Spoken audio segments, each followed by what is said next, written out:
Hi, this is Kerby Anderson. You know, each day we take on the tough issues and provide a biblical perspective to them. The topics we cover are wide-ranging: apologetics, theology, prophecy, creation and evolution, intelligent design, marriage, family, child-rearing, the millennial generation, trends in society, politics, economics, business, religious liberty, the Constitution, public policy, foreign policy, military policy, tensions in the Middle East, abortion, homosexuality, pornography, sexual ethics, media, technology, history, and America's godly heritage. We talk about anything that affects your faith, your family, or your freedom. So don't go anywhere, because Point of View starts right now.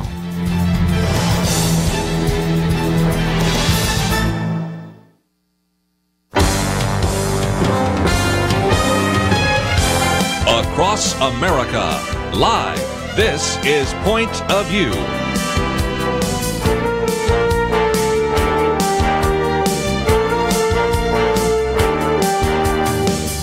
And now, Kerby Anderson. Thank you for joining me on this Wednesday.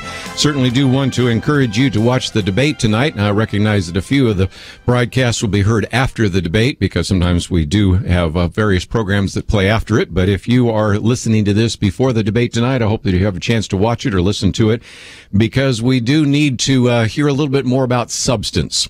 Was asked earlier today on American Family Radio, what do I expect today? And I guess I should say what I expect, and really what I hope, and maybe that's all I can hope for, is that we get into some substance of some of these sideshows, which I'll spend some time talking about today, and certainly welcome your phone calls on, are a distraction from the bigger issue.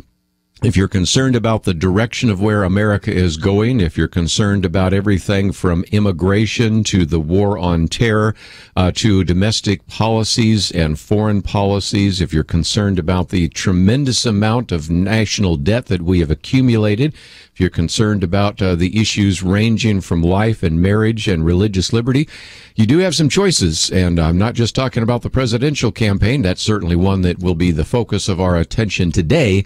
But we have 34 different U.S. Senate races, 435 races for the House of Representatives. Many of you are in states. Matter of fact, I think 40 some odd states now are going to be electing people to the state legislature.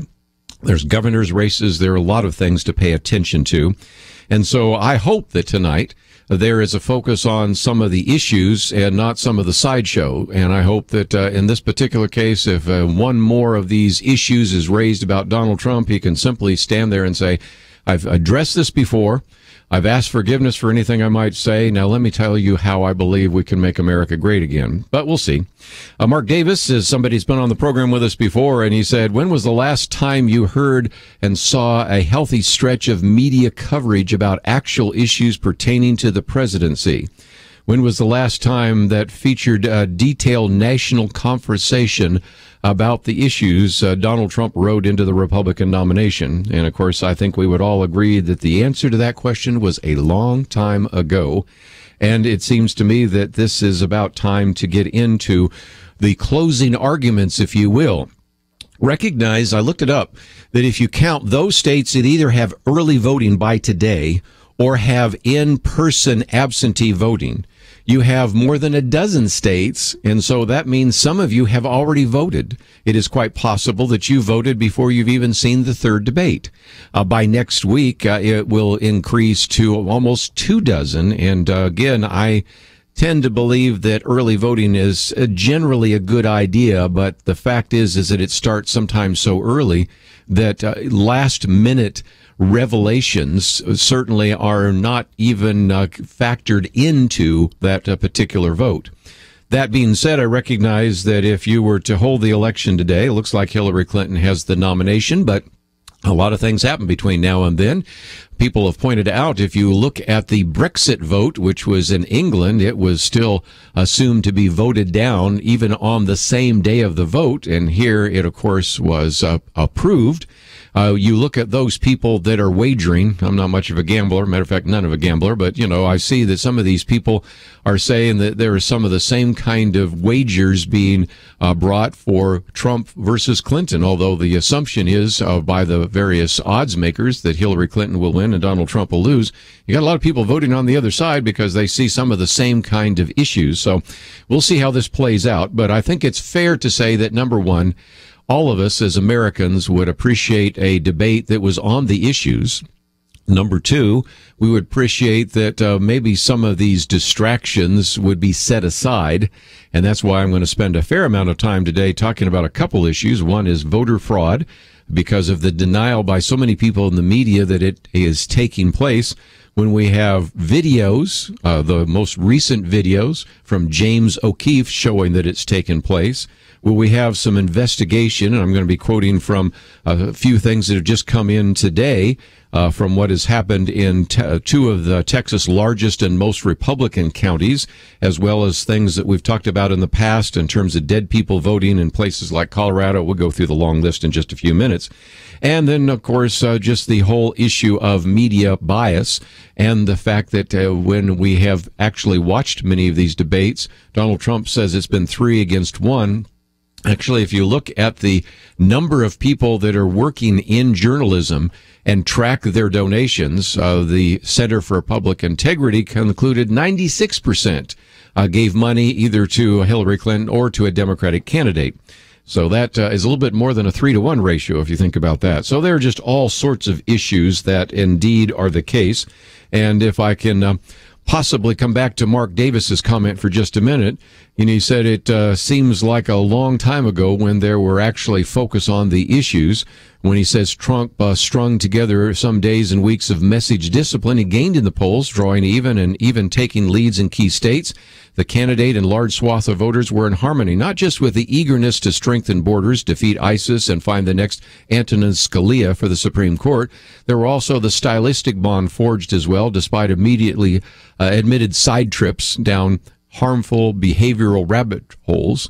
People flocked to the concept of a leader who would actually listen to them after years of arrogant and unresponsive government. So we'll see how this plays out over the next couple of weeks.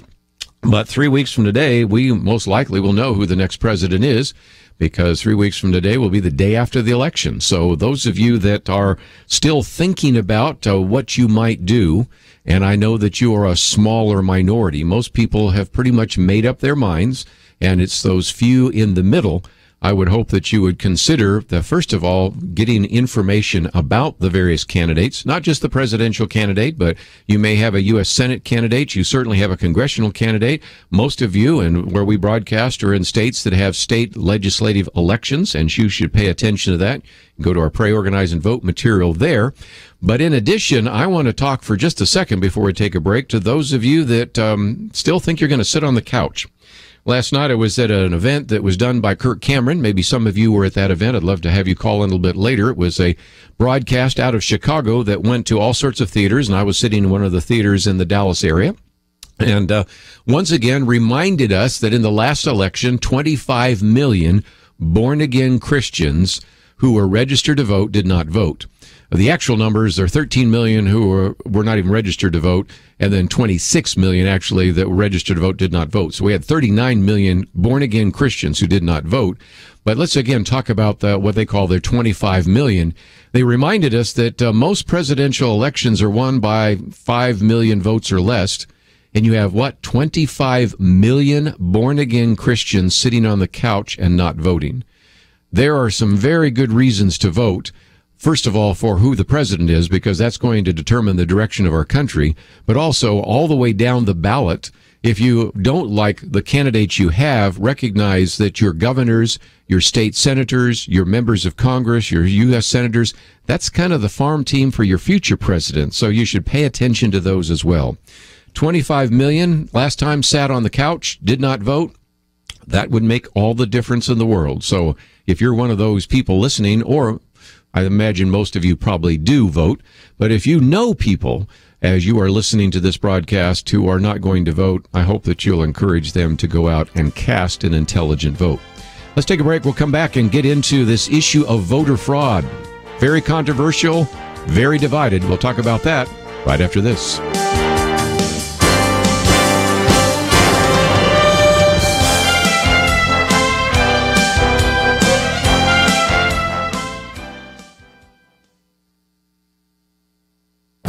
This is Viewpoints with Kerby Anderson. You know, numerous surveys suggest that the millennial generation is quite willing to reject the Bible and Christian faith. In the past, the Bible was seen as a roadmap for life. Now, if it is considered at all, it is often seen as merely a book of suggestions. Ken Ham's latest book, Ready to Return, documents the secular trend and provides recommendations on how to reverse this trend. The book is the third in a trilogy. The first book, Already Gone, showed how many young people have already checked out of Christianity while still in middle school. The second book, Already Compromised, documented how many Christian schools have compromised on the Christian faith, and this book focuses on those young people who have views at odds with biblical truth.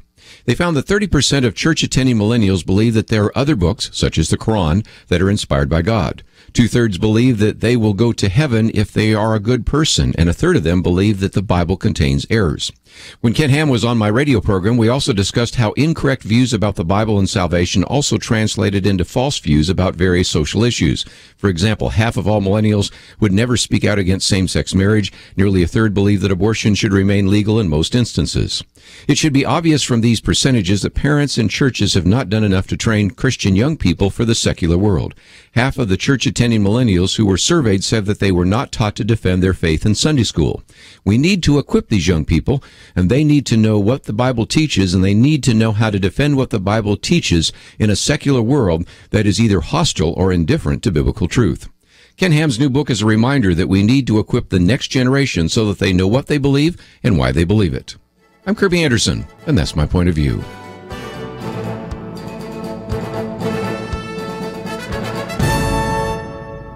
From PureFlix, I'm not ashamed. Rachel Scott's life was taken at Columbine High, but her story lives on. Rated PG-13. In theaters October 21st.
You're listening to Point of View, your listener-supported source for truth. Back once again, if you'd like to join our conversation today, an open line for the 2 hours today, because we recognize the debate is taking place tonight, and I want to cover a couple of these stories, some of which I think will show up in the debate, and one of those, which you've heard Donald Trump say for days, that the election is rigged.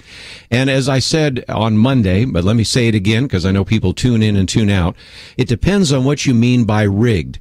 If rigged, you mean that the media is against you, I think I've already given you some pretty good facts and figures, and we're going to get into more of that in just a few minutes when we talk about this very good piece that we've posted here by Cheryl Atkinson. Okay, so that's one issue. If by rigged you mean that there's voter fraud, I would agree with that as well.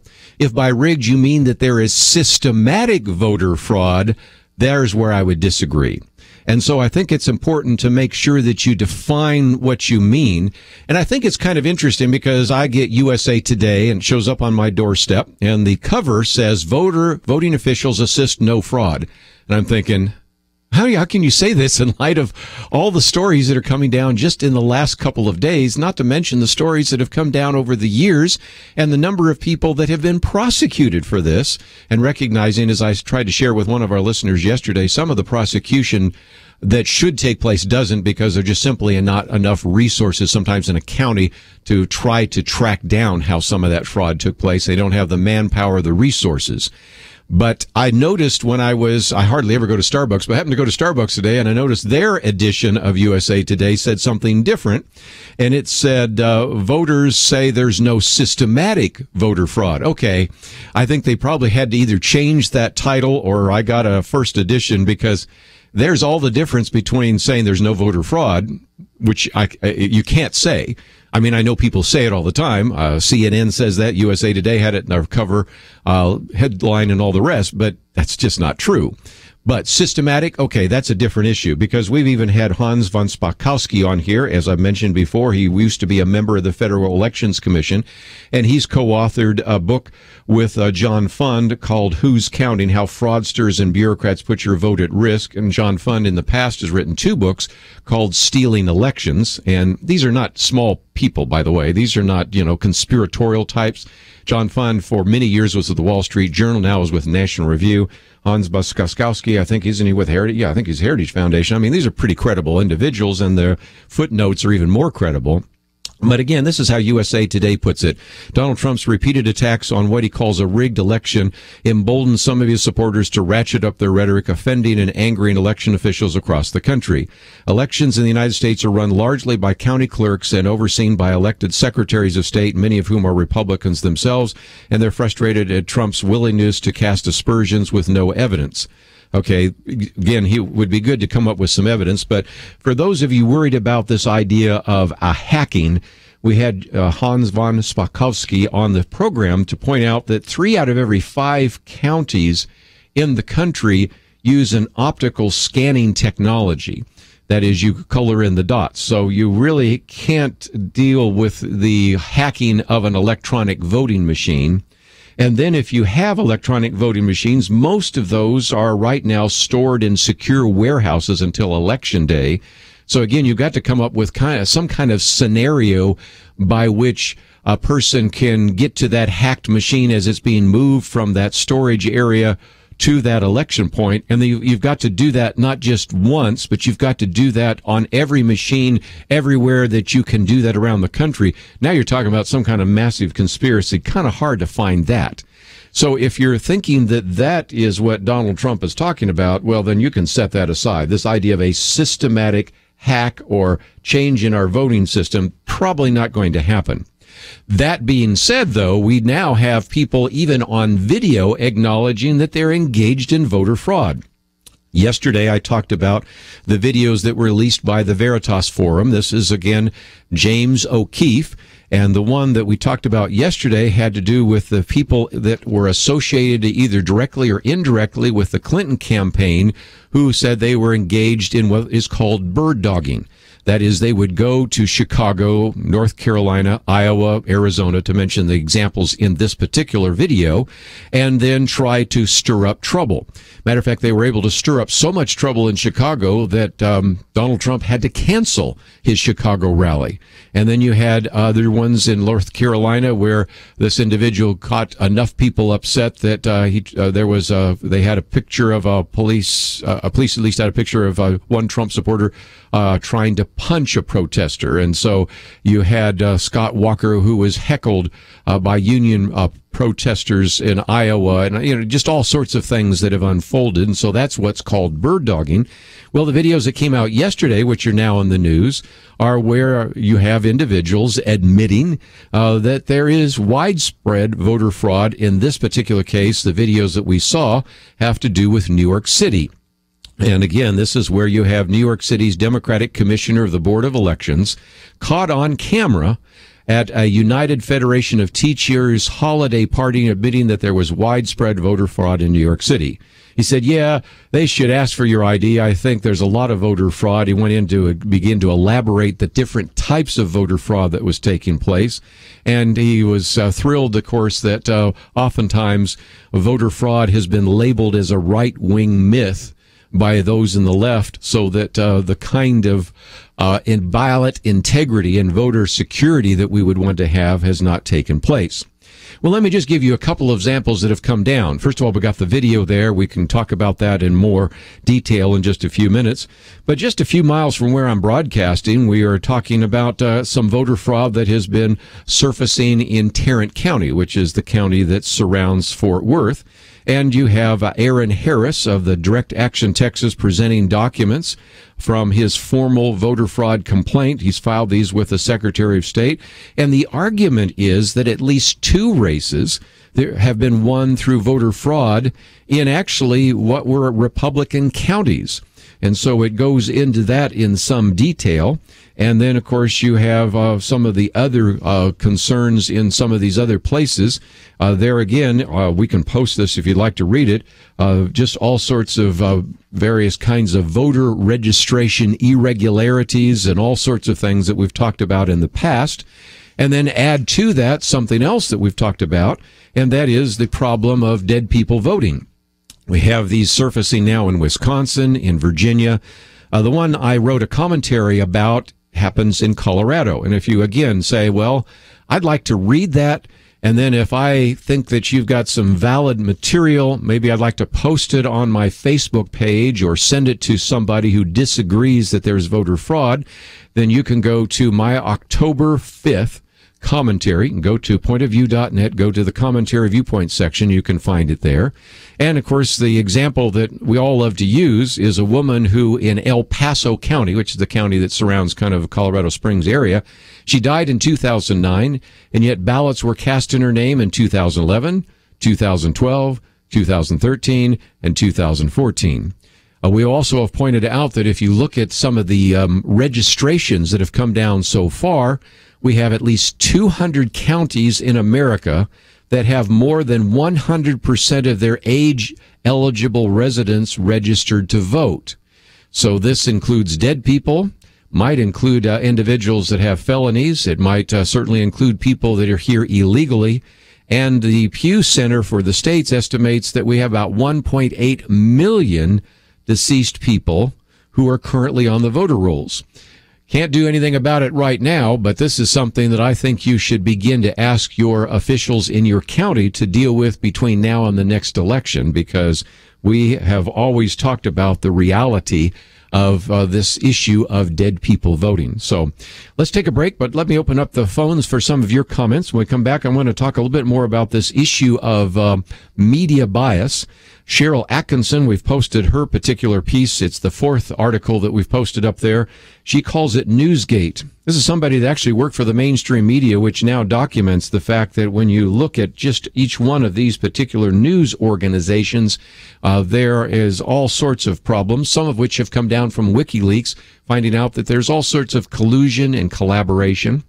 Not to mention the fact that many of them have given to the very campaigns that they are covering, and many of them go to dinner parties with the candidates or surrogates for their candidates, which just, again, sets aside the idea of anything that looks like media objectivity.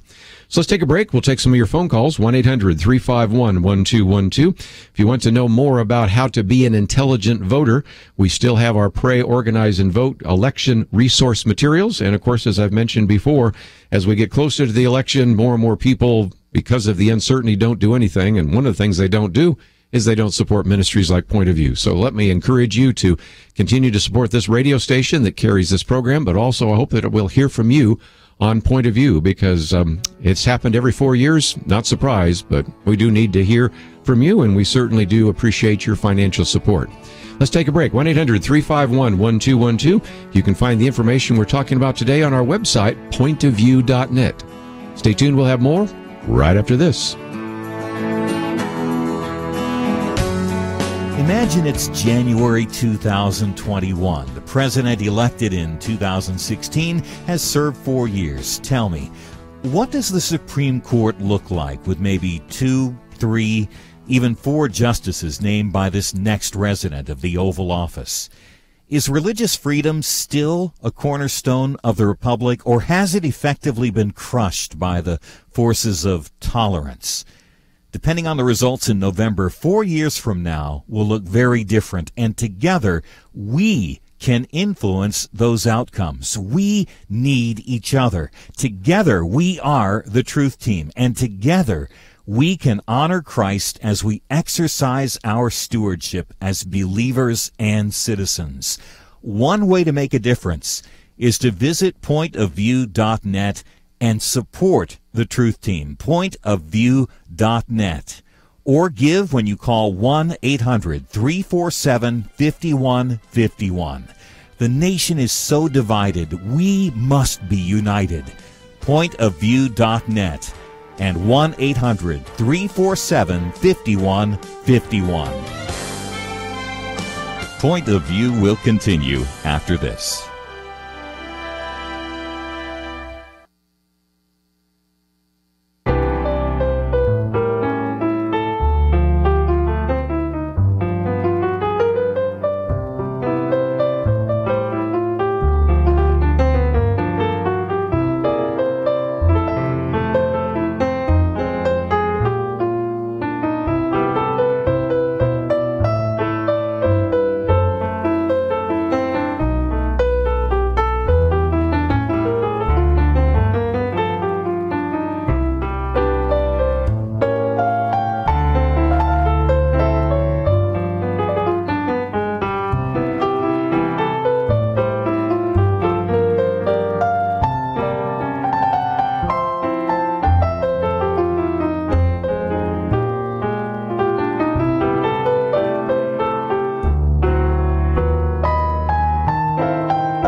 You are listening to Point of View.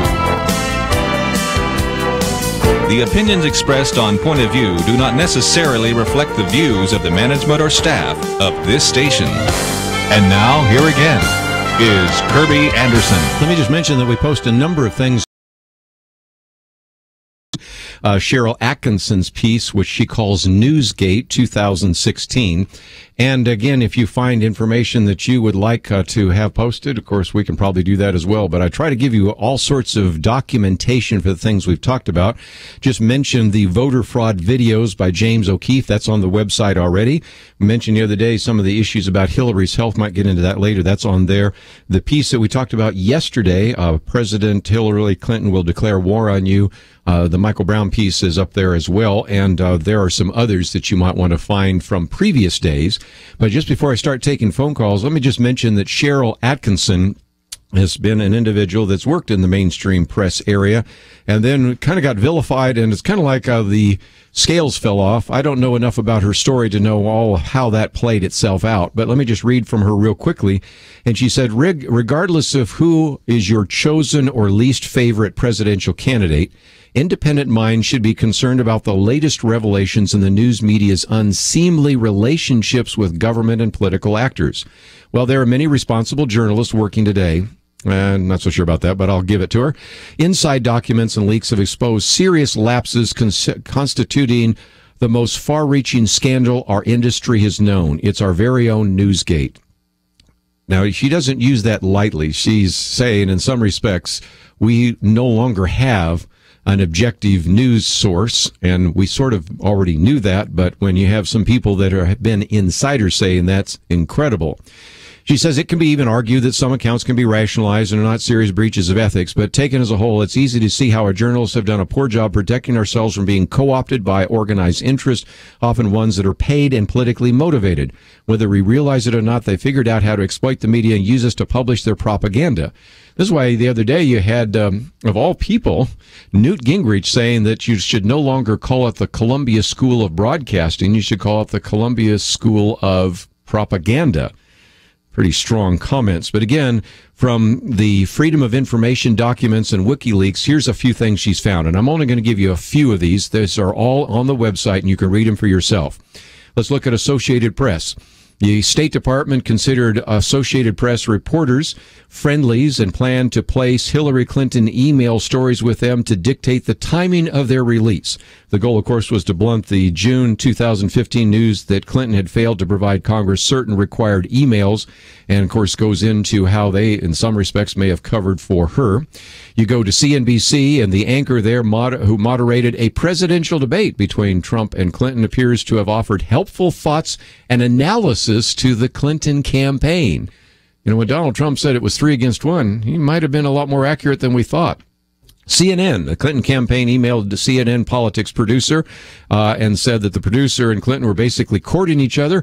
In an email, the Democratic National Committee chair, Donna Brazile, then a CNN contributor, somebody who, of course, also worked in the Clinton administration first time, said she obtained an advanced presidential debate question and passed it on to the Hillary Clinton campaign. So Hillary walked in knowing what at least one of the questions were. Media Matters. Let's see. This is for. I've got to find that one goes. Yeah, this is MSNBC. MSNBC and Media Matters had a direct line there to the president and used it.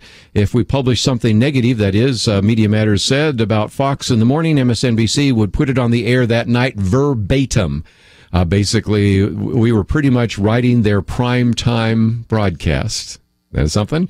Okay, let's try this one. New York Times. A reporter for the New York Times gave Hillary Clinton the opportunity to approve or veto her quotes. He later explained that this was because he agreed to make the original interview on the record and required her approval for selected pieces on it.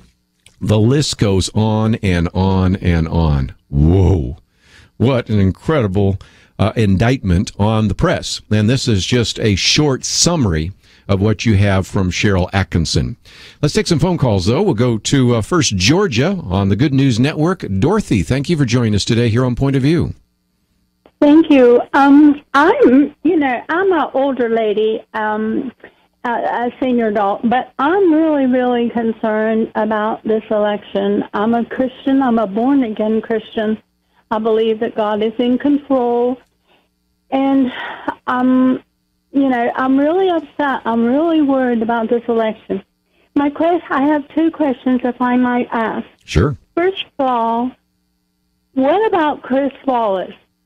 I've always thought this man was upright. I always thought that, he wouldn't be swayed either way.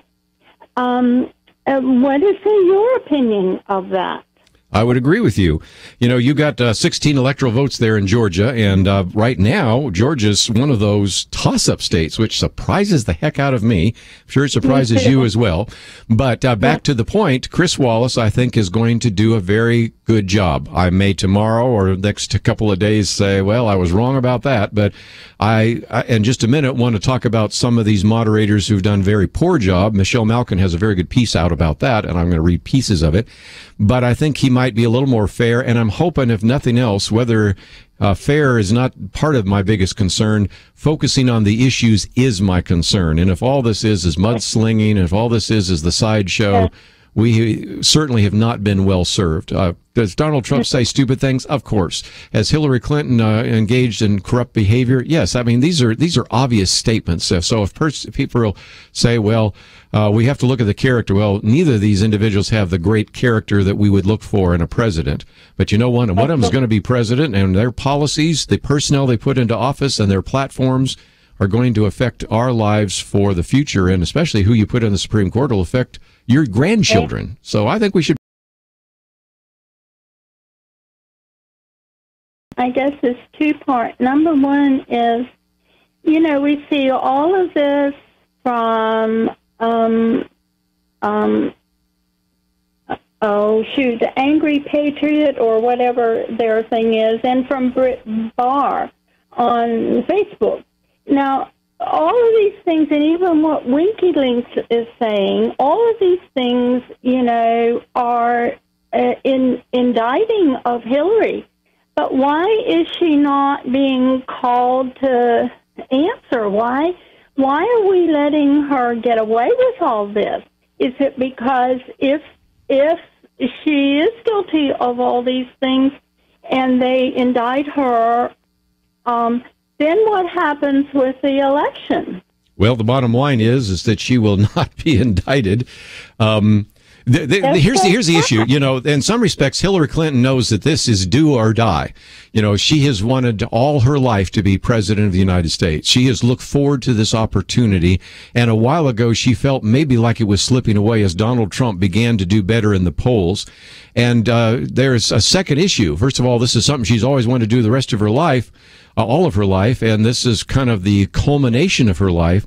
But the second part of it is that Donald Trump actually became president, unless Barack Obama pardoned Hillary Clinton, the 22 scandals that we listed yesterday, which came from WorldNet Daily, those would be indictable offenses. And I think she might find herself, instead of in the Oval Office, someplace that's maybe not as comfortable. So this is why, in some respects, when James Comey, the FBI director, said there are all sorts of issues here, but I just can't recommend an indictment. And then source Loretta Lynch says, well, great, because I wasn't going to indict her anyway, and I wasn't going to follow what he had to say anyway. The bottom line is that we have an individual running that, if she were not running for the presidency, probably would be in court, could be in prison. But the reality is we just have this circumstance unfolding right before our very eyes. It seems like we have more non-Christians than we have Christians voting, or Christians standing up, for what is right. Well, again, remember that 25 million figure I gave you a minute ago? Yeah. That's 25 million. Again, if you accept George Barna's calculations, and we can agree or disagree, George Barna assumes that there are about 90 million born-again Christians in America. But if 39 million of them didn't vote in the last election, then you can see what we have. And that is, it is quite true that people who do not claim to be born-again Christians are voting in higher numbers than people who claim to be Christians. That's very true. Isn't that sad? That's so sad. Well, thank you. I don't want to take up all your time, but, this has me to the point where, it's hard to sleep. I think that we need to issue a general prayer for our country. Please do. Yeah. Well, last night, again, I mentioned the things that we did with Kirk Cameron, and we all prayed for the nation and prayed for the opportunity to make a positive difference for our children and grandchildren. And, of course, as you notice, when you go to our website, the first thing you see is our pray, organize, and vote. Right now, we're in the pray category, so please be praying, organize, get people out to vote, and then, of course, vote. We'll be back right after this.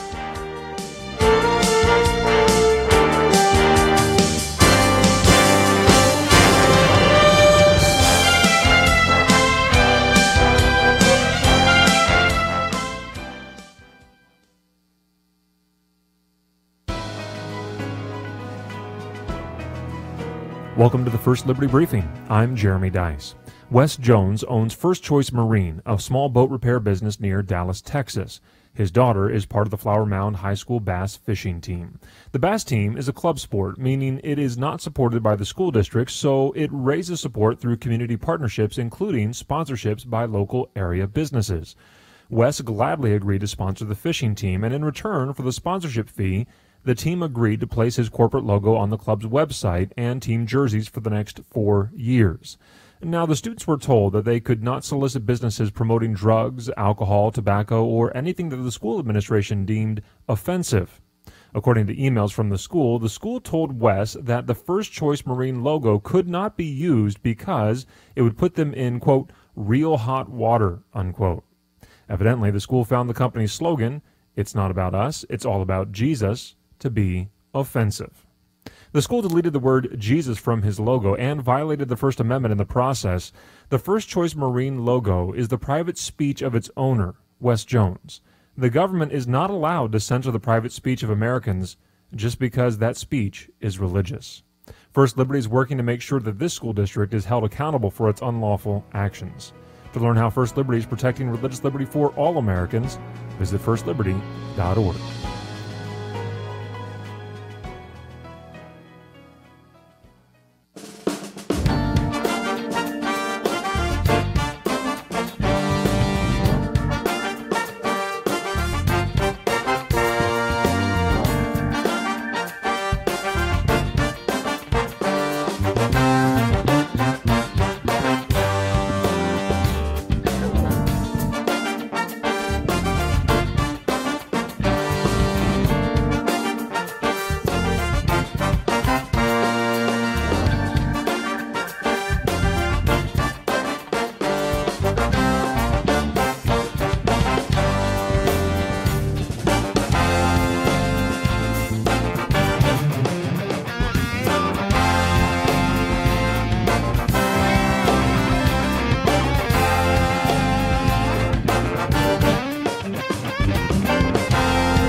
Now, back to Point of View, your listener-supported source for truth. Tonight is the presidential debate, the third and final presidential debate.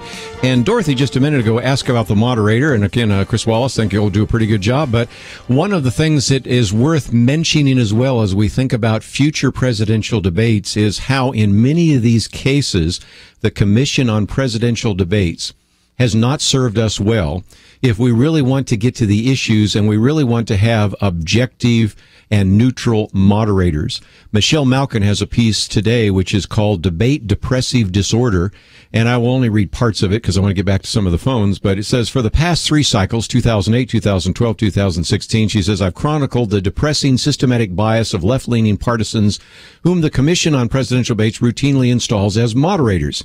It'd be one thing if these activists posing as journalists were upfront about their political preferences, shows, but they continue to star in phony debate theater wearing their dime store costumes of objectivity. And she goes through a pretty long list. First of all, she says, and I thought this was interesting, President Obama yesterday was accusing Donald Trump of whining about the situation being rigged. She points out that, think about this. President Obama has been whining for almost 8 years now about Fox News. And what he's complaining about is that Fox News is one of the 7 major outlets. You got ABC, NBC, CBS, you have, of course, CNN, you have MSNBC, you have PBS, and then you have Fox. He's been complaining just about one of the 7 that doesn't kind of toe the line. Donald Trump's talking about all 7, or at least 6 of the 7, maybe all 7 when you get right down to it. So anyway, that's kind of interesting. But she points out that, okay, in 2008, you had Gwen Ifill, who was a PBS broadcaster and anchor. And in this particular debate for the vice presidential debate, she never disclosed that she had a book coming out in 2009. Date just happens to coincide with the inauguration of the next president. And the title of the book was Breakthrough Politics and Race in the Age of Obama. Basically a promotional material almost, although it's supposed to be kind of a historical look at President Obama. Oh, that's kind of interesting. She talks about Elaine Quijano, who was on, of course, one of those debates with the vice president again, and ended up allowing Tim Kaine to continually interrupt and was very passive. Talks about one of the other moderators, the Telemundo moderator, that soaked up nearly half of the CNN GOP debate, trying to represent the Latino community and even talking about things like Puerto Rico's statehood and bankruptcy. You have, of course, the one that a lot of people remember, and that's 2012. We have CNN's Candy Crowley, who interjected herself in the debate and really tried to make a case for Barack Obama and really shut down Mitt Romney when it turns out Mitt Romney was right. And you can go on and on. There's quite a number of those. And, of course, they also in here mentioned that you have Jake Tapper, CNN host, was forced to admit that a WikiLeaks published email showed that Donna Brazile actually had tipped off the Clinton campaign about questions in the town hall. And, of course, Jake Tapper said that was horrifying, but it happened. If any of this had happened on the other side, you can imagine. They have stories here as well about Anderson Cooper, Martha Raddatz. You can go on and all of this. But again, the Center for Public Integrity revealed this week that a whopping 96% of the nearly 400,000 in presidential campaign donations from people identified in federal campaign filings came from journalists, reporters, our news editors, and it all went to Hillary Clinton. So you are talking about a level of bias that I think, first of all, the Commission on Presidential Debates needs to clear up. And if not, it seems to me that we need to get somebody in the Republican Party with some backbone saying, we're not doing these debates unless you have some moderators that understand what the nature of a debate is and what the nature of a moderator is. We'll see tonight how that plays out in this third and final presidential debate. But let's take some more phone calls. We'll head to Texas this time. KBJS. David, thank you for joining us today. Oh, you're welcome. You're welcome. And I just look forward to watching the debate. And I just want to have a point of view, I guess, from a Christian point of view, from the last caller, saying how she was worried about the debate or just worried about the whole thing. The Bible tells us not to worry. Or, it's almost basically a sin, kind of to be anxious or to worry about things. So, yeah, to be anxious about nothing, but in prayer and supplication, make your requests be known to God. Go ahead. Yeah. Exactly. Thank you. So, let us not, worry, and, whatever happens, it's in the Lord's will. And so let's just not be angry or bitter, because that's what happened kind of when President Obama won the last 2 elections, and it and all that, just as Christians, tear us down, because mostly the Christians that was angry, bitter. So let's just get to a point to where we able to work together. As far as like I was born in 1980, so I'm 36, and it's like us, and I guess I'm Generation X, maybe probably. So us to the millennials, we're just more the group that needs a little more information. Just. Sure. Just talk to us plainly, because That's right. I remember when Al Gore and Bush had their first debate. It was like I was in like economics and like a freshman in college at that time. I was like, oh yeah, Gore, yeah, he's really talking about what's going on, and what I'm learning in class. And Bush hit him back with all those fuzzy numbers. So it was the type of deal, just like give us some more information. But I'm never like either way, on it. I just never silent either way. So let's not just be too silent. Even with abortion, like I said, I'm a Christian. I'm just at the point where probably a lot of people my age or younger feel the same way. If someone gets like raped, well, I feel they have the right to, abort, but that's not, of course, what Hillary Clinton's talking about, as you well know. She, matter of fact, wants to make sure that we can fully fund Planned Parenthood and eliminate what's called the Hyde Amendment, which means that your tax dollars, whether you agree with abortion or not, go now towards abortion. And of course, when we talk about what she wants to change with Obamacare, is quite a bit. But anyway, let me give you one last point because we have to go to a break, and so you got the floor. That's what I mean with that common ground, and even like, just finding some common ground in there, even so one side or the other, just not so absolute. And even like with gay marriage, most of it started, I'm from California, but most of it started where their partners couldn't see each other in hospitals and things like that. Yeah, so but that ended up being a non-issue. So again, there you've got some good points there, and unfortunately, I got to come to a break. So we will let some others weigh in with some of those comments. And if you'd like to join us, 1-800-351-1212. We're coming to the top of the hour break, and when we come back, we have a lot more to cover.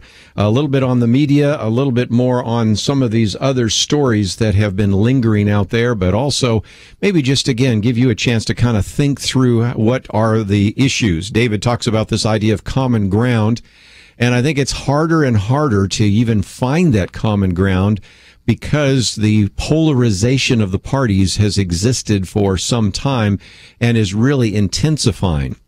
I wish there was common ground because it is almost impossible now to find a pro-life person in the Democratic Party because they purge out anybody that does. And so it's almost impossible to find individuals now in the Democratic Party that believe that marriage is between one man and one woman because they, again, purge those out.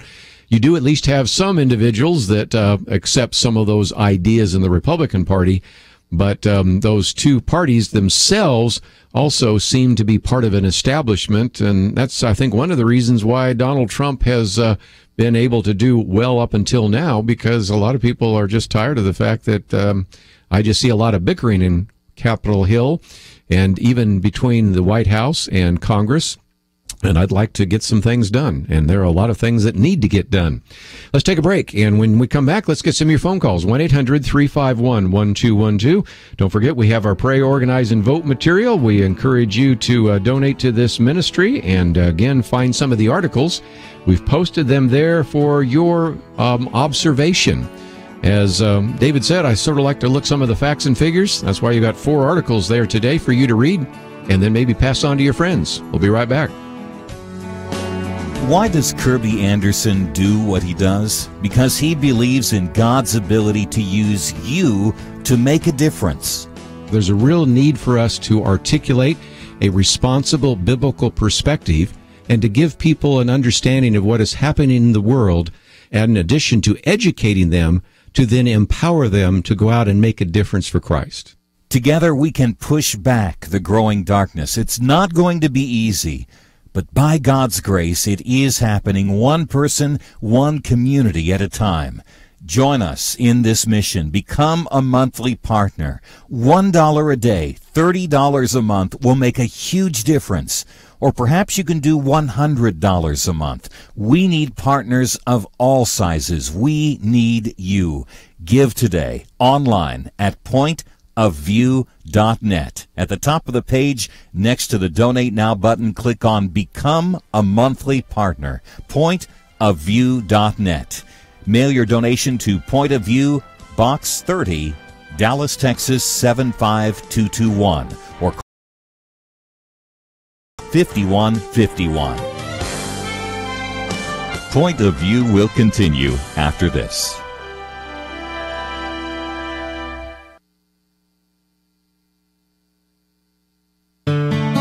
I just thank God for y'all. I listen to you every day, truly. I wanted to thank y'all for everything you do each day to inform Christian families and our community about the things we can do, and just the way you're so informative. I listen to you daily and love you guys and appreciate you so much.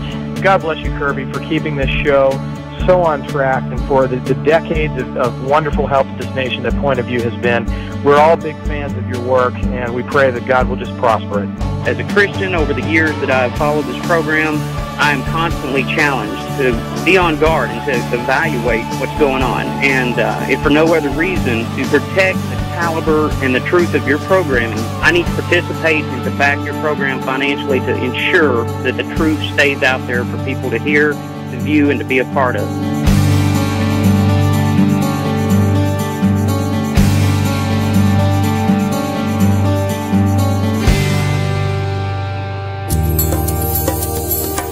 This is Point of View Radio.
Hi, this is Kerby Anderson. You know, each day we take on the tough issues and provide a biblical perspective to them. The topics we cover are wide-ranging: apologetics, theology, prophecy, creation and evolution, intelligent design, marriage, family, child-rearing, the millennial generation, trends in society, politics, economics, business, religious liberty, the Constitution, public policy, foreign policy, military policy, tensions in the Middle East, abortion, homosexuality, pornography, sexual ethics, media, technology, history, and America's godly heritage. We talk about anything that affects your faith, your family, or your freedom. So don't go anywhere, because Point of View continues right now.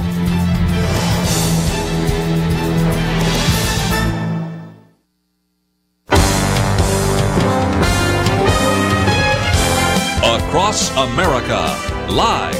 This is Point of View.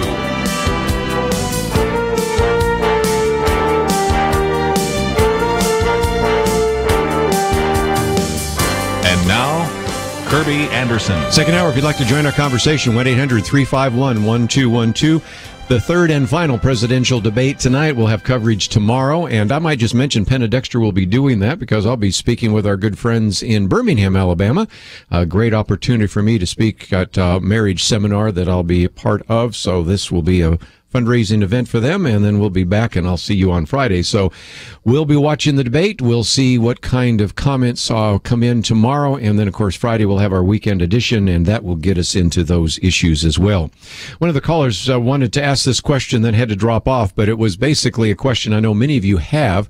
That is, how do I talk to individuals who aren't sure about voting, especially for the presidential candidate? And as a matter of fact, even last night, you had Kirk Cameron's event that many saw, and this was Revive Us, and that question about, it might go against my Christian conscience. How do I think about this? They gave that one to Ben Carson. Interesting enough, of course, laughter arose because they knew Ben Carson was probably going to have some comments about that. Let me, if I can, encourage you, if you have something to write with, this might be helpful to you, and I'm going to make it real simple. As a matter of fact, what I'm going to give you is a little bit of a part of what I'm going to use in a sermon I'm going to give soon at Denton Bible Church. Tommy Nelson has asked me to speak there, and this is just a little bit of a preview. And I've used this before, but maybe you haven't had a chance to kind of think it through, and it's what I call the 4 Ps. The first P is people, second is policies, the third is personnel, and the fourth is platform. People, policies, personnel, and platform. And this is how to think through any candidate, because if you're talking about a president or a governor, all 4 of those apply. And that is appropriate since we actually broadcast. There are 12 different states that are actually conducting elections for governor. So some of you are in a state right now where you're talking about not only electing the executive of the national government, the president, but the executive of your state, your governor. The other 3 certainly apply to all elected officials as well as the people running for the legislature. We have those of you that are in now 44 different states are having elections for state legislatures. Now, those of you that are in like Louisiana, Mississippi, Alabama, Virginia, New Jersey, you don't. But almost everybody else, 44 out of the 50 states, have state legislative elections. And so these Ps are really important. Well, the first one is pretty obvious, and that's people. Second one, what kind of policies? Number 3, what kind of personnel you're going to put in. And then finally, what as part of the platform. And I think that's going to be important. Let's start with the platform first. If you've received the October issue of Outlook, you know that I do a comparison of the 2 platforms. And a lot of times people say, well, sometimes politicians don't pay attention to it. Well, they do quite a bit. Think about this. There are only a few of the platform ideas that were in 2008 that were not in one way or another enacted by Barack Obama. Because recognize this puts together what the delegates at the state level and then at the national level believe should be what you're going to do when you're elected. I will agree that Barack Obama wanted to close down Gitmo, and that platform position did not get fulfilled, but most of them did. I mean, we're talking about Obamacare, pushing for immigration, all sorts of issues that are there. And as I've pointed out on numerous occasions, the difference between a Republican platform and a Democratic platform is stark. We are talking about things that have almost no overlap. If you're concerned about First Amendment, they disagree on things like Citizens United and Hobby Lobby. If you talk about the Second Amendment, disagree on issues like gun control or the Second Amendment. If you're concerned about abortion, Democratic platform has even removed the idea of abortion being safe, legal, and rare. Now wants to remove the Hyde Amendment so that your tax dollars go for abortion. Of course, the Republican platform has always been pro-life on issues of marriage, LGBT, religious liberty, on every single issue that should be enough to cause you to say, a candidate running on the Republican platform certainly seems to.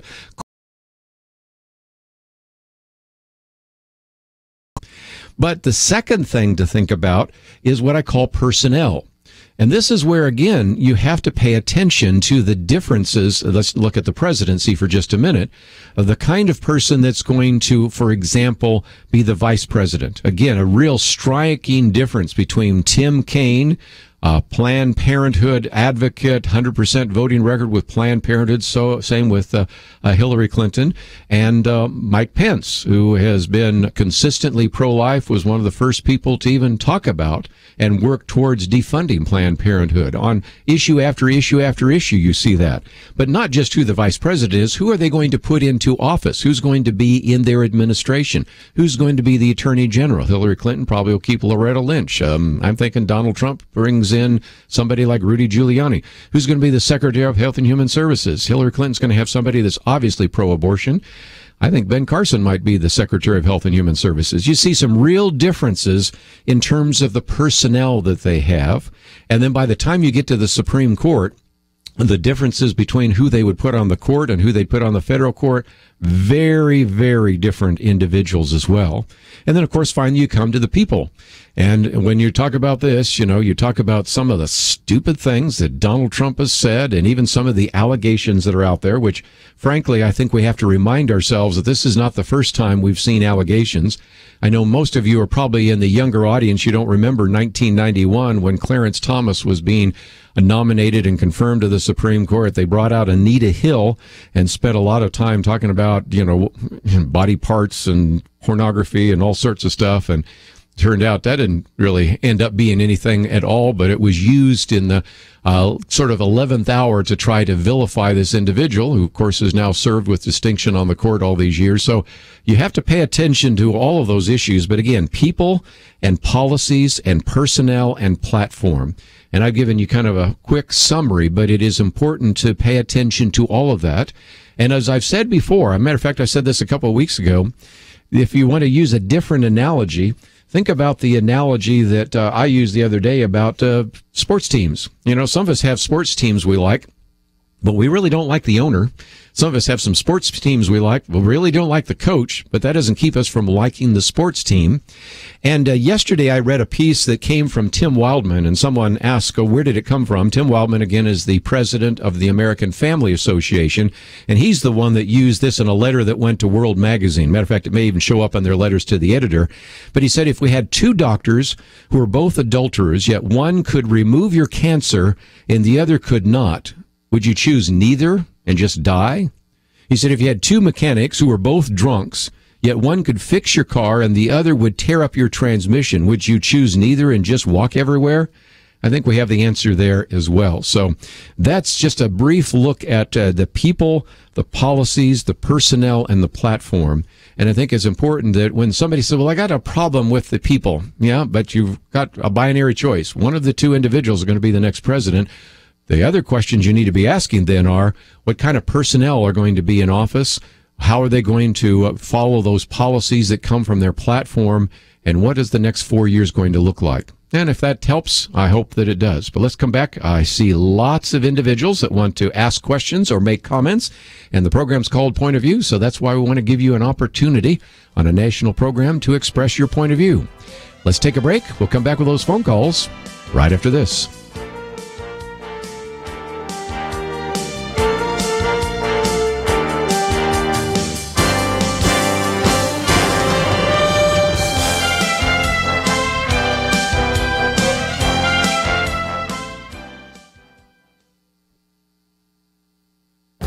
This is Viewpoints with Kerby Anderson. You know, numerous surveys suggest that the millennial generation is quite willing to reject the Bible and Christian faith. In the past, the Bible was seen as a roadmap for life. Now, if it is considered at all, it is often seen as merely a book of suggestions. Ken Ham's latest book, Ready to Return, documents this secular trend and provides recommendations on how to reverse this trend. The book is the third in a trilogy. The first book, Already Gone, showed how many young people have already checked out of Christianity while still in middle school. The second book, Already Compromised, documented how many Christian schools have compromised on the Christian faith, and this book focuses on those young people who have views at odds with biblical truth. They found that 30% of church-attending millennials believe that there are other books, such as the Quran, that are inspired by God. 2/3 believe that they will go to heaven if they are a good person, and 1/3 of them believe that the Bible contains errors. When Ken Ham was on my radio program, we also discussed how incorrect views about the Bible and salvation also translated into false views about various social issues. For example, half of all millennials would never speak out against same-sex marriage. Nearly 1/3 believe that abortion should remain legal in most instances. It should be obvious from these percentages that parents and churches have not done enough to train Christian young people for the secular world. Half of the church-attending millennials who were surveyed said that they were not taught to defend their faith in Sunday school. We need to equip these young people, and they need to know what the Bible teaches, and they need to know how to defend what the Bible teaches in a secular world that is either hostile or indifferent to biblical truth. Ken Ham's new book is a reminder that we need to equip the next generation so that they know what they believe and why they believe it. I'm Kerby Anderson, and that's my point of view.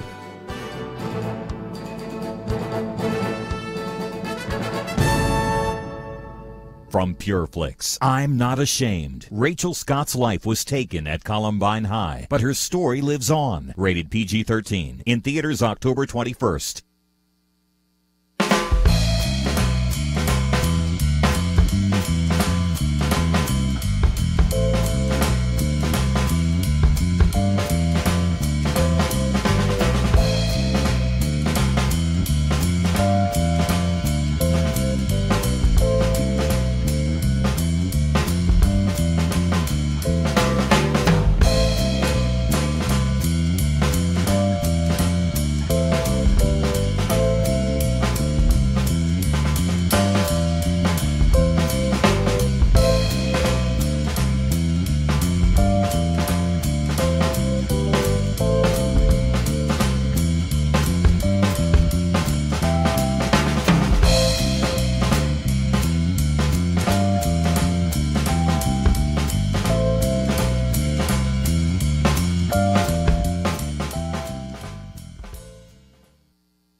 You're listening to Point of View, your listener-supported source for truth. If you'd like to join a conversation, almost all the lines are full, but might still be room for you. 1-800-351-1212. Let's give some of you a chance to express your opinion. And, of course, tonight we'll have a chance to hear the two presidential candidates in this presidential debate, third and final debate. Let's go to Texas, KAVX. Riley, thank you for calling today. Yes. You're on the air. Can you hear me? I sure can. Yes, sir. It's Arlie, not Riley. But okay. I just wanted to make a comment that I've been a Republican and belong to the Republican Party, but because of them not backing up Trump, I'm wanting to let them know that if Trump doesn't become president for the next 8 years, I am going to vote independent. Now, the Democrats can stick behind Hillary Clinton and the things that she's not completely honest on. So why can't the Republicans stick behind Donald Trump? Because it's I feel that it's very important that we get the message across and that the Republicans back up. We've got 20 days to do it in, and if Trump does not win, I'll be an independent and vote on the independent ticket. I'm Texas. I have Cruz and John Cornyn, and I have in my district Louis Gohmert, yeah. And they're all great. But I will not vote for them again if they can't get behind the Republicans, get behind their party. And I think those individuals have. But again, you raise a very good question, because when can anybody think of, and maybe there's some examples I don't know of Democrats saying, I've given up on Hillary Clinton, I'm walking away. I mean, you hear almost every day, some Republicans saying, well, I'm not sure I can go with Donald Trump, and they walk away. I mean, the Democrats hold people in lockstep, and this is true at the congressional level. I mean, just think of anybody that even dared challenge Nancy Pelosi when she was Speaker of the House. I'm having trouble finding very many, if any. And then, even now that she's basically the minority leader. And the same thing at the national level. I can't think of too many Democrats that say, the scandals of Hillary Clinton, that's enough. She's should have been indicted. I may be a Democrat in the United States Senate, but I just can't in good conscience vote for Hillary Clinton. I don't hear any of that. And yet you do, on a pretty regular basis, hear individuals on the Republican side making that comment. And even tonight, Hillary Clinton's bringing a few individuals that actually, like Meg Whitman, that are Republicans that are going to be sitting there watching the debate in her corner. So, you've got a good point. So, thanks for calling in today. You might let them know that, the Republicans may be in trouble after this election if Trump doesn't win. Well, I think, again, some people need to keep track of those individuals that just could not bring themselves to vote for the Republican nominee that maybe they didn't agree with, as we've had people on this program. What was it? Richard Land the other day said out of the 17 candidates, Donald Trump was 20th on my list. So, I mean, some people couldn't really bring themselves to even think about voting for him in the primaries, but after the will of at least the primary voters has spoken, it's amazing how many Republicans said, well, I just simply can't be a part of that. So we'll see how that plays out over the next couple of weeks and months. Let's go to Robert in Georgia on the Good News Network. Robert, thank you for joining us today. Yes, sir. Basically, that's one of the issues that I've had a problem with, and I don't understand why we as Christians especially can't see through it.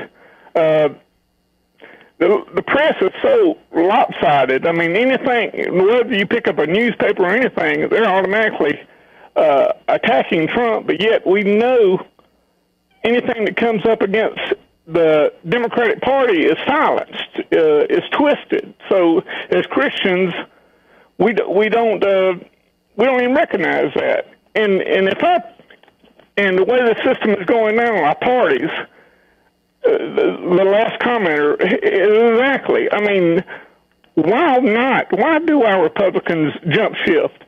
And let's think about it. It's got to be for their own self-interest. And the way I understand our systems, the politicians are supposed to represent the people. But to me, they must be representing themselves. They enjoy the insurance benefits.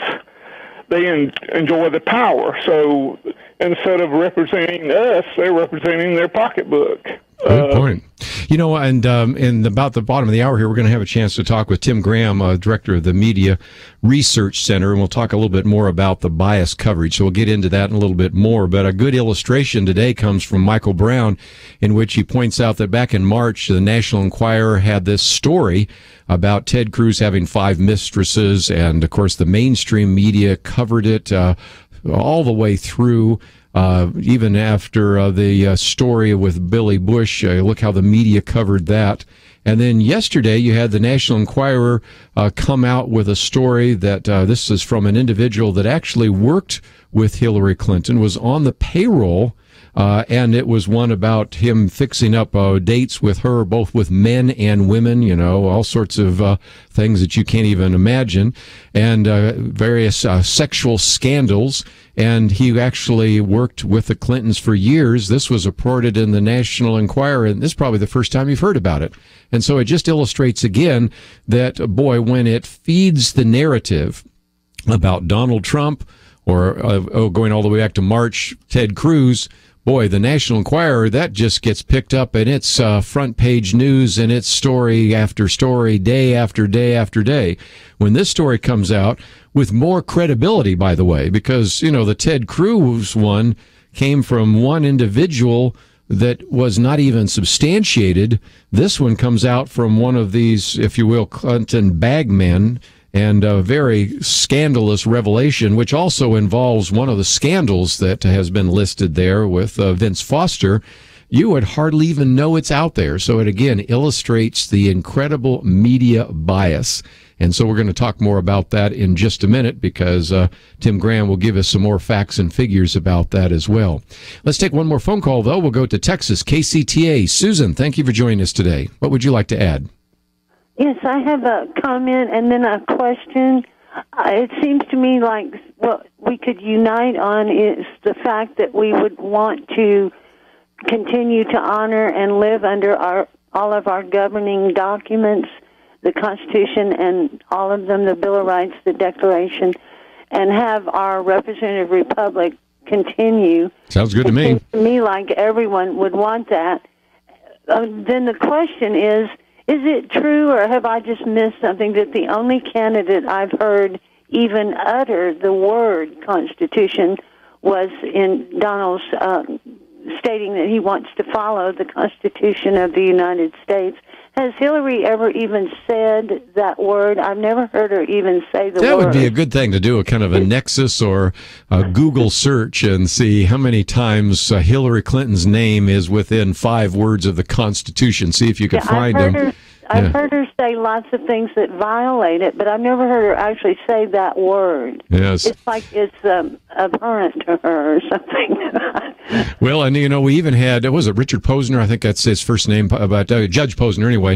An individual used to be somewhat well known during the Reagan administration because they were putting him on a federal court, but now he's saying, I don't know that there's any value in trying to figure out what people in the 18th century believed about the Constitution. So that shows you kind of the mindset that was good for the founding of the country, but we're smarter minds now, so we're going to do what we can to just figure out what needs to happen. Let's go up to Maine, WSEW. David, thank you for joining us today. Thank you for having me on. I love your show, and I may be mainstream in the Christian Witness audience listening to you, having a conflict of who do I vote for. I'm going to read a statement from World Magazine. I believe I can do that. It's not in quotes, however. It says, "We should not abandon our witness to the world that God is real. Glorifying God by honoring his standards is worth more than political gain." I have a conflict like so many do. Who can I look for who might be willing to carry the flag the way the flag should be carried for the United States as a president? My interest, first of all, in calling, and one of your technicians certainly helped a lot with it, and that was I questioned information that I found very scarce on Gary Johnson. My thought was maybe I should go with Gary Johnson. He's a libertarian, but maybe he has a better Christian worldview, or at least a better worldview with morality. Let me jump in real quick because we're coming to a break, and let me just say real quickly that he has on a couple of occasions said some things that really concern us around the roundtable. You might have heard Kelly Shackelford say that Gary Johnson said, for me, religious liberty is a black hole. He's a libertarian, so he doesn't really believe that our Christian convictions should trump or be considered when we look at issues like LGBT and things of that nature.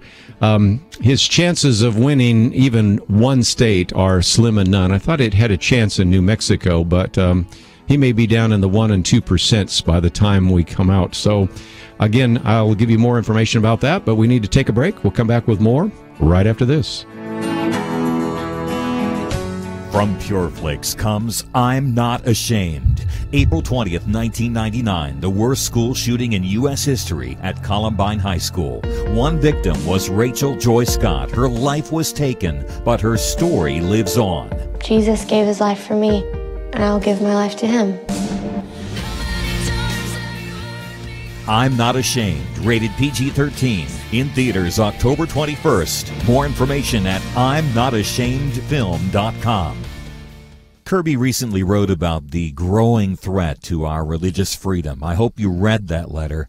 There are few things more important. Many ministries say 2016 has been tough, very tough. I think a lot of us are down about the mess surrounding this election, but we dare not take our eyes off these issues, and Point of View will not. But we need your help. We really need your help right now to press on. Please visit pointofview.net, click the Donate Now button, or call 800-347-5151, or send a gift to Box 30, Dallas, Texas 75221. Point of View will continue after this.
You are listening to Point of View.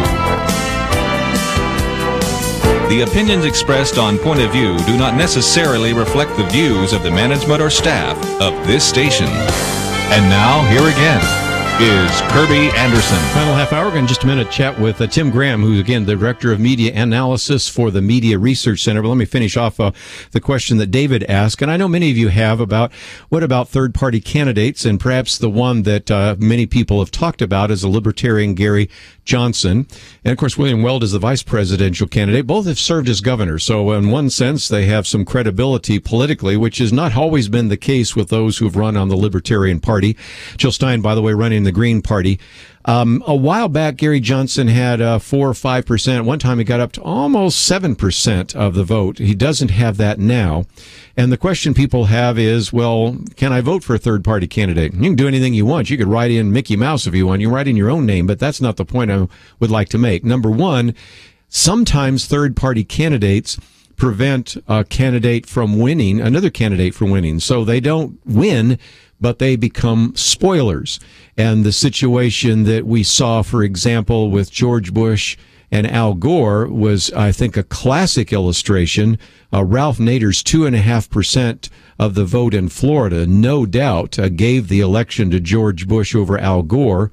Some people even believe, although it's a little more questionable, whether the 19 million votes which were cast for Ross Perot in 1992 cost George Herbert Walker Bush the presidency and elected Bill Clinton. But that's the first issue. The second is that some of you may not be able to vote for Gary Johnson because, as I have been able to figure out here, probably, I think, don't we have about 34 states, I think, where he's qualified to be on the ballot. So he's not in all 50 states. And that kind of brings up something we'll talk about another day, and that is that third-party candidacies don't work because right now, at least the way America's structured and the way the states which organize these elections are structured, it really favors a two-party system. We can wish that it was different, but it's not. And so the reality is that on just the sheer practical reality, Gary Johnson's not going to probably win any state. Maybe he wins Utah, maybe he wins New Mexico. I doubt he does any of those. I don't think he comes close. If he did, of course, we talked about if you won New Mexico, you have a problem because if it was a really close election, what happens? Well, nobody gets the requisite 270 electoral votes. It goes to the House of Representatives. And at that point, then each state gets one vote. And since you have more Republican states than Democratic states, you think Donald Trump would win. But anyway, on issues that we are concerned about, whether it's abortion, drug use, the issue of religious liberty, to mention just a few, the libertarian stands, I think, would be ones which Christians might question. So we'll get back into that a little bit, but I want to, since we have now Tim Graham with us, he is with the Media Research Center, Director of Media Analysis. And Tim, thank you so very much for joining us on Point of View. Certainly. Let's see if we can talk about some of the aspects of media bias, and that is our callers have been upset in two ways. First of all, a bias towards Hillary Clinton, in many cases by not covering stories related to her. You have WikiLeaks, even the one that you have on Newsbusters right now. Some of the major news stories don't even cover the so-called quid pro quo of the FBI and other stories that have come out. And then on the other hand, the press, when it covers Donald Trump, any story that comes out that might even be harmful gets covered, like a National Enquirer story or a story of scandals. But today, even a National Enquirer story about Hillary Clinton, nobody would know about it if they hadn't heard this program. So what have you found in terms of media bias, in terms of the presidential coverage? There is certainly, a pattern of bias by omission on things that they perceive as damaging or embarrassing to the Hillary Clinton campaign. You have this quid pro quo between the State Department and the FBI about how we're going to reclassify classified information. That is not getting... The CBS is the one network that seems to be paying attention to that, but the others are not. Yes, the WikiLeaks story has now gotten on the major networks an hour and 10 minutes of coverage, but we've also counted more than 7.5 hours on Trump and this sex talk tape, and then the women who came out accusing him of sexual harassment. So, as on many stories, the Trump story is going to get sort of like 7 times the aggression. as the story about Hillary. And part of the Hillary story, or part of the WikiLeaks story, then becomes the network analysts come on and say, well, this actually makes her look better. They present one scandal as a disaster for Trump. And then when they actually discuss the Hillary scandal, it comes up as, no, this actually is reassuring. So again, one of the questions some people have had is, why is this happening? And I read from the Cheryl Atkinson piece, Newsgate 2016, because of some of these Freedom of Information documents and WikiLeaks emails, we now see that there's a lot more collusion, apparently, between, say, people in the Clinton campaign and the Associated Press or CNN or the New York Times or MSNBC. Is that part of the reason why we see what we see today? Well, it certainly gives people the sense, the American people the sense, that the news media is, as some say it, in cahoots with the Clinton campaign. That they would explicitly say to Clinton communications people, here, edit my quotes, tell me what I can use, tell me what I should omit. They're basically surrendering their editorial judgment to the editorial judgment of the Clinton spinners. And that's really an amazing sort of, hand your professionalism card over sort of activity. I mean, it's one thing to have emails revealed that say, Jake Tapper said, congratulations on the new job, please come on my show. That's understood as a business email. These other ones, it's basically like, gosh, Hillary looks great. There is some of this where she's great, she's so great, have her come on my show. There's some of this is just classic journalist manipulation. But again, I think in a lot of these cases, these people will also turn around and defend Hillary on television, which means it's not just what they're saying in private, it's both. Sure. One of the questions that we have, Tim, is these moderators, and I wanted to wait till we had you on because I read a little bit from a piece by Michelle Malkin just reminding us that, in the 2008 debate, the vice presidential debate, you had Gwen Ifill, who serves as the moderator and then comes out with a book all about politics and race in the age of Obama. You have Elaine Quijano, who, again, is kind of almost like a cheerleader for Tim Kaine in the vice presidential debates. And if I wanted to pick the one that I still think a lot of us remember, it happened 4 years ago. This is Candy Crowley from CNN in that second town hall debate, really comes to the defense of Barack Obama and kind of shuts down Mitt Romney. So we also get the sense sometimes that these moderators aren't necessarily playing fair in these debates. What have you discovered? Well, that's absolutely true. I think that if we go back to this town hall debate, I imagine, first of all, some people watching that debate going, I thought this was the people's debate because it seemed like Anderson Cooper's debate. Oh, yeah, that one for sure. They were very slow to get to the people. And then, of course, the moderators are allowed to select the questions. The people submit their questions, and the moderators pick the people they want to. And that, to me, is, it's not really a town hall, and there's no real fear with a Hillary Clinton campaign that Anderson Cooper is going to pick a tough question for her. And so I thought the way that they went after Trump, basically Anderson Cooper was asking him, well, are you still harassing women today? Are you still doing crude sex talk today? Well, he wasn't going to turn around and say, and now, for you, Mrs. Clinton, is your husband still cheating? So, yeah, I think in a lot of cases, we certainly saw it with Lester Holt in the first debate. All of the quote-unquote fact-checking and challenging seems to be focused on Trump. And Hillary Clinton just gets to skate on by. So, I mean, I think that is a concern. I think that people certainly think that Chris Wallace tonight, I think the expectation is that he would be tough on both. He certainly was tough on Trump in the Fox News Republican debate. So you haven't seen a lot of criticism of Wallace ahead of time from the left. But if he lays a glove on Hillary tonight, even if he's fair to both sides, if he damages her in any way, they will come after him tomorrow. That's something to watch for as well. Let's take a break. I had another question or two for you before we go. And again, let me just mention that, as we always do, we have a link to the Media Research Center. It's mrc.org. Also, there's Newsbusters, and that is a great place to find some of these stories as well. And we have links to that on our website, pointofview.net. We'll come back and have one or two more quick questions here for Tim Graham. Let him go, and then we'll get back to some of the questions that some of you have had.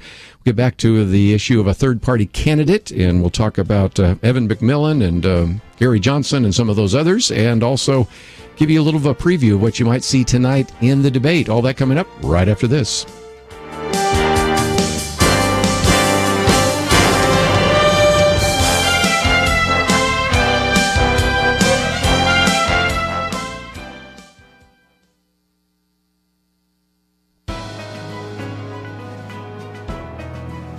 Welcome to the First Liberty Briefing. I'm Jeremy Dice.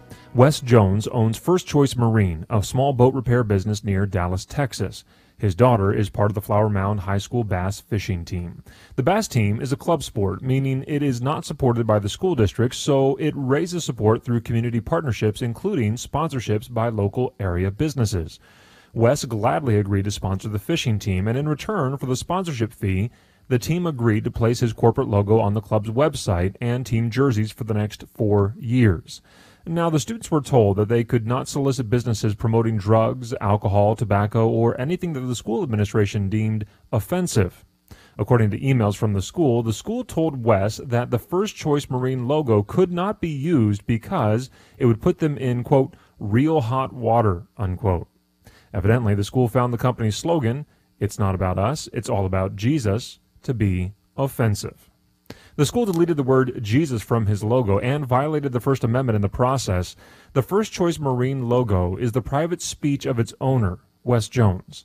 The government is not allowed to censor the private speech of Americans just because that speech is religious. First Liberty is working to make sure that this school district is held accountable for its unlawful actions. To learn how First Liberty is protecting religious liberty for all Americans, visit firstliberty.org.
Now, back to Point of View, your listener-supported source for truth. Tim Graham with us for just a few more minutes of Media Research Center.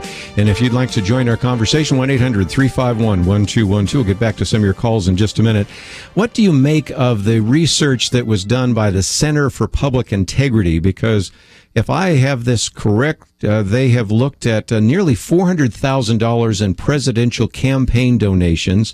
96% of it came from people, and I'm quoting there, people identified in federal campaign finance filings as journalists, reporters, news editors, or television anchors, and 96% of it goes to Hillary Clinton. That illustrates that when Donald Trump says he felt like it was 3-1 in the debate, I think it's kind of like 96-4 in terms of at least the way the journalists are. What are your thoughts? Yeah, I have a study out as well at Newsbusters that basically looks at it in a different way.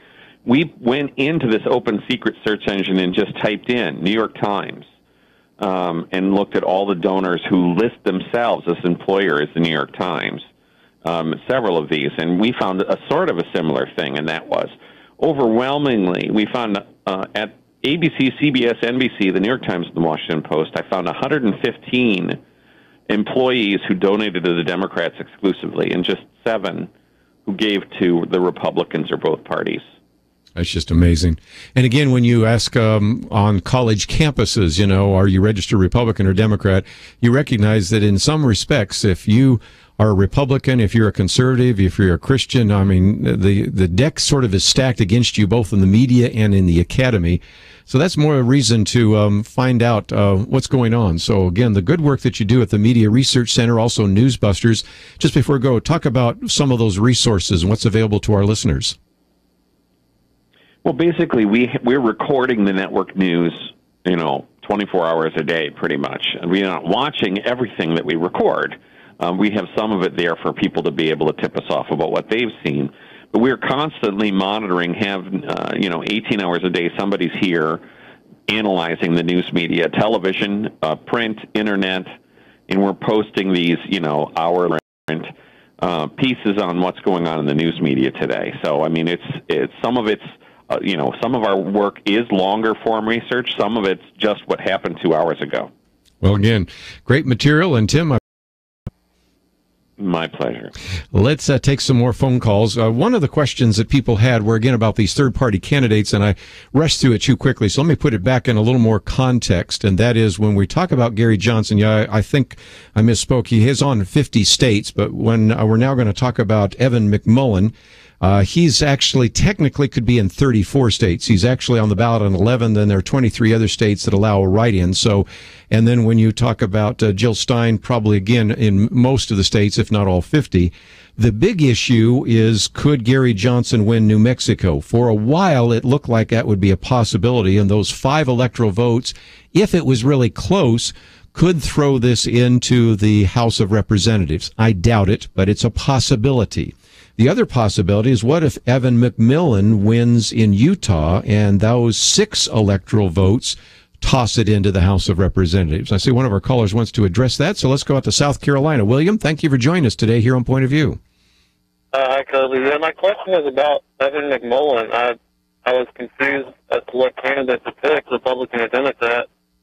And I looked into, and I found Evan McMullin, the Independent Party, and he looks like a good alternative. And so I'm just wondering also that if he won Utah, then he has a pretty good chance of winning the presidency. So I'm wondering what are your thoughts about him, and does he have a chance to win the presidency? I don't think he has a chance to win the presidency, but he does have a chance to change the electoral map, possibly. Now, if Hillary Clinton is doing as well as the polls say, and again, I tell you, the only poll I trust is what happens on November 8th. But right now, they are assuming that she is going to win some of those swing states like Pennsylvania and Virginia. And if you don't think that's a possibility, look, Donald Trump has pulled his campaign out of Virginia, so I kind of think that's the case. As a matter of fact, Hillary Clinton's pulled her campaign out of Ohio, so she's sort of conceding the 18 electoral votes there. But let's imagine it's close. Maybe she gets 267 and he gets 267 or 63 or something like that. And somehow Evan McMullin wins Utah with 6 electoral votes. Well, nobody gets 270, and so we know what happens in the Constitution. It goes to the House of Representatives. Not happened in this last century, but it has happened before, and we also know what the procedures are. That is, each state gets 1 vote, which seems a little unfair because those of you in California get exactly the same vote as those of you in Rhode Island, but that's the way it is. And since we have more Republican states, that is, interestingly enough, rather than, representatives, then you would assume that the Republicans would vote for Donald Trump.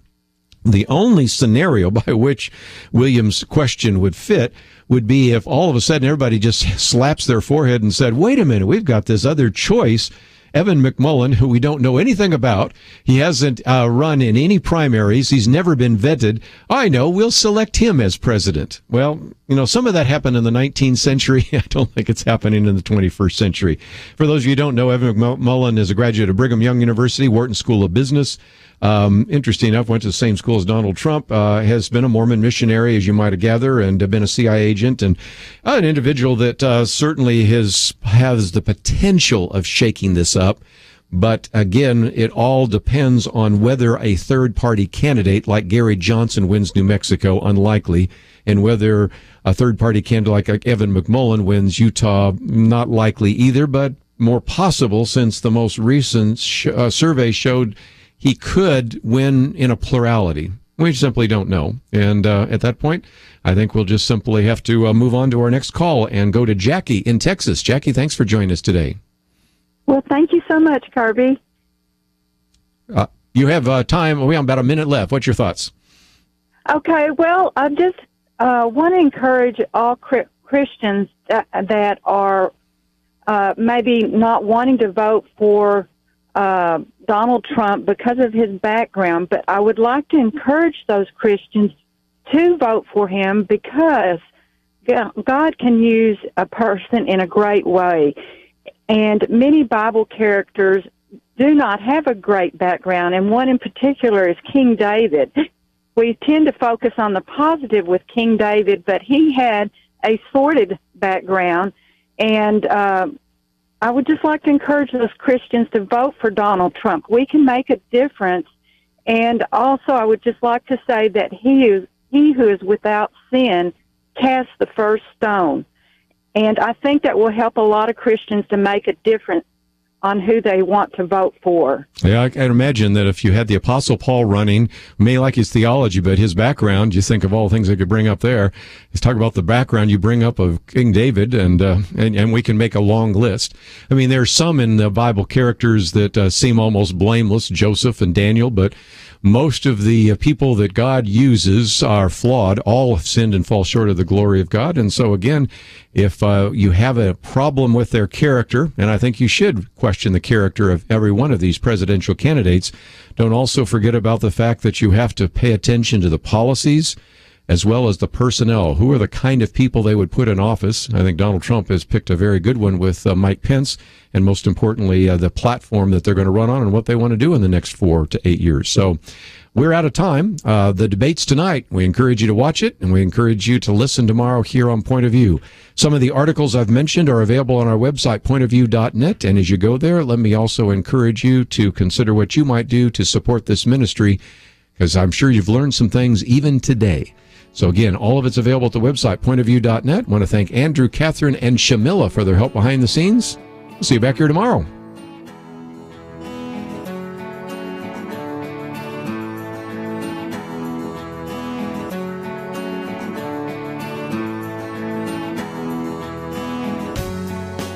Why does Kerby Anderson do what he does? Because he believes in God's ability to use you to make a difference. There's a real need for us to articulate a responsible biblical perspective and to give people an understanding of what is happening in the world, and in addition to educating them, to then empower them to go out and make a difference for Christ. Together we can push back the growing darkness. It's not going to be easy, but by God's grace, it is happening one person, one community at a time. Join us in this mission. Become a monthly partner. $1 a day, $30 a month will make a huge difference. Or perhaps you can do $100 a month. We need partners of all sizes. We need you. Give today online at pointofview.net. At the top of the page, next to the Donate Now button, click on Become a Monthly Partner. Pointofview.net. Mail your donation to Point of View, Box 30, Dallas, Texas 75221, or call 800-347-5151. Point of View is produced by Point of View Ministries.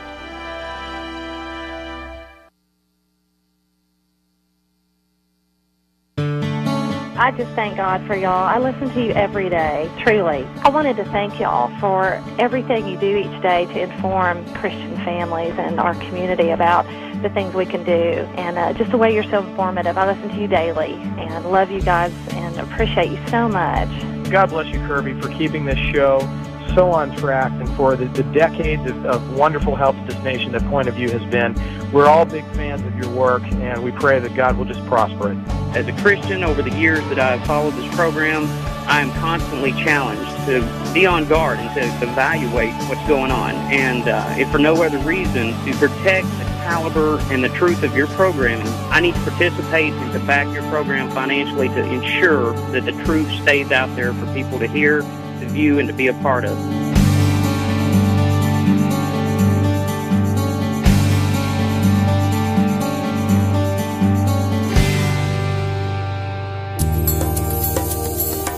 This is Point of View Radio.